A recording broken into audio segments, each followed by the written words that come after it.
Okay. Brace yourself.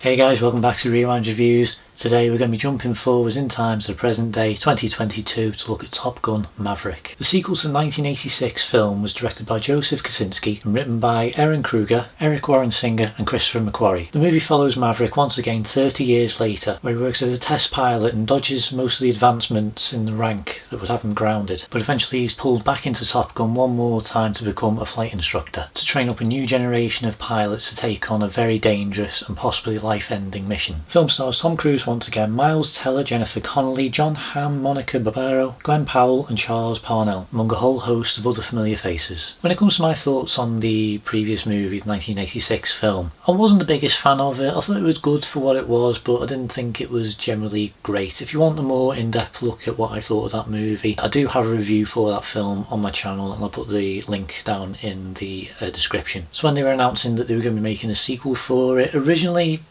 didn't really bother me too much because, again, I haven't really seen the first one at the point that when it had been announced, so it didn't really sort of faze me that, oh yeah, they're going to be making another one. I wasn't really interested.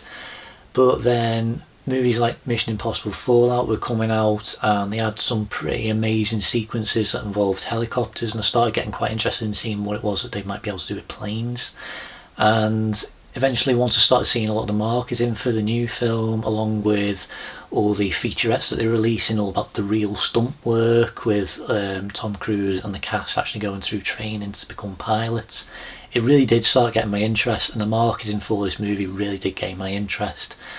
And combined with the fact that pretty much every review for it has been either 4 or 5 stars, it really did make me quite interested. So, does it genuinely live up to the hype? Is it really as good as people are making out to be? Yeah. Starting off with the cast for this movie, we've got Tom Cruise coming back as Maverick, and this is the Maverick that we met back in the 1986 movie, but he's older, he's a little wiser, he's still got that sort of cockiness to him, he's still a daredevil, he's still got a lot of tricks up his sleeve. And honestly, I think that when it comes to the performance, Tom Cruise is genuinely great in most movies that I've seen him in, and this is one of the best performances I've seen him give. I'm not just referring to like the fact that he does most of his own stunts in this movie as he normally does. The emotions, the chemistry that he has with a lot of the other cast members in this movie, it is very believable. It is genuinely great. And a lot of those emotional scenes when it comes to Maverick do involve a character called Rooster, who's played by Miles Teller, who just so happens to be the son of Goose, who very tragically died in the first movie. Their relationship is the heart of this film. It's what the entire emotional structure of this movie is built around. Miles Teller is genuinely great. I haven't really seen him in a lot of movies. I've only really seen him in the infamous one. I'm really starting to see why it is that he is as good an actor as he is, because he is brilliant in this movie. I love what they did with him. There's a few little visual callbacks to the way that they handle Goose, especially with like the moustache, and they've got him like singing in a bar and all sorts, so he does fit the role very well. It's not just necessarily a case of like he sort of looks a bit like the actor who played Goose, but the performance as well. He is genuinely brilliant, and I think that both Tom Cruise and Miles Teller really do sell this movie, and it is really great. Plus we've also got the introduction of Jennifer Connelly, who plays Penny. She's basically like the love interest for Maverick, which is a bit strange why they didn't really sort of go with like the Kelly McGillis direction, but at the same time it didn't really faze me too much, because when it comes to the performance, I think Jennifer Connelly is genuinely brilliant in this role. And again, the chemistry, the connection that she has with Maverick, I think that it really does sell her role really well, and I think that she is genuinely great addition to this movie. When it comes to the rest of the cast, It's very similar to what they did in the first movie, with just like this big collection of different pilots, all with their own little quirks and personalities.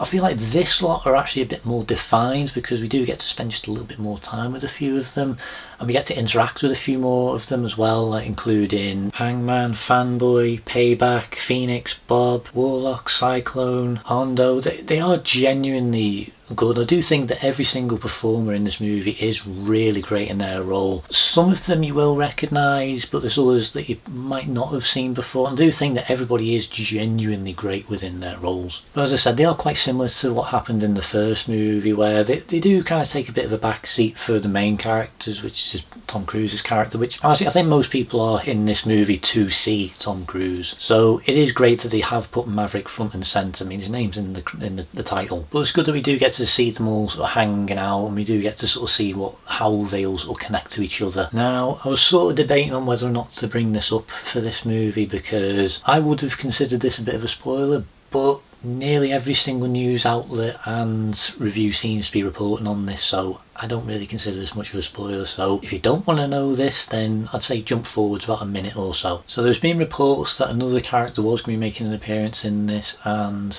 those reports are correct. Val Kilmer does return in this role as Iceman. His scenes with Tom Cruise, they are really well done. I think the way that they've handled what happened with Val Kilmer, I wasn't really aware of what happened to him, and it wasn't until I actually saw the movie that I actually looked into it. Honestly, it is so well handled. I think it is a really, really nice scene. It is one of the more emotional sequences. I think the chemistry between the two of them is really nice. I do genuinely love what they were able to do, and I love Val Kilmer actually getting to return for this role. When it comes to the story for this movie, one of the things that Tom Cruise said that he wanted to do was make sure that the story was right before they actually started making this. And with the story that they've gone with, it really does work as not only its own movie, but as a sequel as well. It picks up 30 years later with Maverick working as a test pilot, and when he's basically given two options, he decides to go to Top Gun once again, and he becomes a flight instructor. And basically what he has to do for this one is he has to train up all these new recruits to go on this, basically a suicide mission, and his job is to make sure that they can work as a team, they can complete the mission, and then they can all come home safe. It is obvious immediately that this is a big improvement over the first film. There are genuine stakes in this film. Everything seems to be building up to something. The first movie just seemed to be like a load of scenes of these characters all just sort of hanging out, and it didn't really feel like it was really sort of going anywhere. You know, they are sort of competing towards getting this trophy, but it didn't really seem like it was too focused on that, and it just didn't really feel like they were trying to sort of tell like a proper story. This is very, it does have echoes of things like the Mission Impossible movies, with like, if we've got to do this because we've got this in the way, this in the way, this in the way, this, and it does build up a lot of suspense. And I think that the way the story does flow and it does build up into this incredible third act, it is amazing. It really is a big improvement on most aspects of the first movie when it comes to the flight sequences, basically the chemistry between the characters. Everything about this movie is a big improvement over the first film. And there's even things like the volleyball scene. They do have a volleyball sequence in this one, but again, in the first movie it was just sort of in there. This time it makes sense because it's like a character building thing, and it's just like getting all these characters to work together as a team, and it is a genuinely great sequence. Most aspects of this movie are just huge improvements over the first film, and I really do appreciate this movie so much more. There's also quite a big emphasis on time in this movie, because there's a lot of close-ups of like watches and stopwatches and timers, and just this basic overall theme of things aging and times moving on. And that's one of the reasons why Maverick's such an important character, because the Navy, the Army, they've all sort of gone in more of a drone direction, but the mission that they need to complete for this film has to have pilots, and that's why he's involved in this movie. It makes complete sense, and it really works. Like the first movie, it does have a balance of both a romantic subplot and an action-oriented movie. The love story between Penny and Maverick, it does feel like it is kind of added into this movie, and I feel like it would have worked even if they had Charlie back in this, and again, it sort of feels like maybe that's what they were originally planning to do, but they decided to go a different direction. I don't really know why. But honestly, it doesn't really bother me too much because the chemistry, the performances, it all works. It is a really nice direction for this movie to go in, and it does even provide quite a bit of comedy as well, and it is genuinely handled really well. When it comes to the comedy in this movie, I was surprised how funny this movie can actually be. I feel like this is a lot funnier than the first film. And honestly, I think most of the jokes really do land. It's not like a full-on comedy. It's used very sparingly just to kind of like lighten the mood and just sort of break the tension just enough. It never takes away from the action, it never takes away from the story or anything. It works well, it's integrated well, and the jokes genuinely do land. But let's be honest, we're not really here for that story, are we? We are here for the action. And when it comes to the flight sequence in this movie, they are absolutely flawless. The stunt work, the way that the scenes are built up, it is genuinely incredible what they are able to do. It's absolutely fantastic seeing these planes really doing this. All the stunt work is real. They did not use any effects whatsoever. The actors are in the planes, they are actually doing all this stuff. It's a mixture of them and stunt performers, because yes, there were stunts that are just a bit too dangerous for the actors to do, even for Tom Cruise, and it is so well executed. And because it's all real, it really does feel intense, and it is really dramatic as well. I want to say that the actors are actually taking part in this, and they actually are in the planes. A bit of proof for you, there's a scene where Miles Teller is in one of his, and the plane sort of flips upside down, and he seems to like sort of buckle almost as though he sort of falls out his seat for a second. I don't know if it was intentional or not, it probably wasn't, but it really does add to the drama for this film. There are a few effects sort of sprinkled throughout, just sort of help here and there, because there are definitely things that they couldn't do without just a little bit of VFX work. But honestly, it is like 90% real, and it is genuinely all the better for it. One of the things that I did appreciate is the difference between the cameras that they were using between the last movie and this movie, because in the first one it felt like it was just like the back half of the cockpit with the actors inside, and they just got the cameraman holding the camera, just sort of filming them and then sort of like moving it around and making it seem like the plane's moving. So that's why I've always sort of said that it didn't feel like they were really in the planes. This time there are cameras that are actually inside the cockpit, so you get the genuine live reaction. Apparently they shot more footage than the entire Lord of the Rings trilogy, which is pretty impressive. And it is incredibly well shot. It's absolutely beautiful. Not only just the inside shots, but all the scenes of them like passing the mountains, and especially because the thing that they have to do where they've got to try and get from A to B, and they can't go over a certain threshold, so they're like staying like really close to the mountains, and honestly your heart is in your mouth when you can see like the shadow like passing by the trees and how close it is. It's absolutely fantastic. And like all the training scenes, it is all sort of fun and games, and I think like if you saw the preview in the IMAX screen, you sort of get an idea of how sort of fun those sequences can be. But honestly, when it builds up to the third act for this movie and the mission really clicks into place, honestly, it is one of the best third acts I've seen in a while. Everything comes to a head. All the emotion, all the action, all the training, everything that has been built up over the course of this movie is all integrated into this one final act, and it just works. It would be easy for this to be really bloated and just have a little bit too much going on, like a lot of third acts tend to do. But because everything is driving towards this ultimate outcome, that is why it lands so well. And because of how well these scenes are made and how absolutely fantastic it can be, I honestly will encourage you, go and see this on the big screen. If you can, do this in IMAX, because it is really worth it. Maybe if you suffer from motion sickness, it might not be the best idea. I mean, like, I don't, but there are scenes where I was just sitting in my chair just going, oh, because it really does feel it. And honestly, it's one of the few times I've been tempted to do one of the, I think it's like 4DX or whatever it's called, the ones with the vibrating chairs.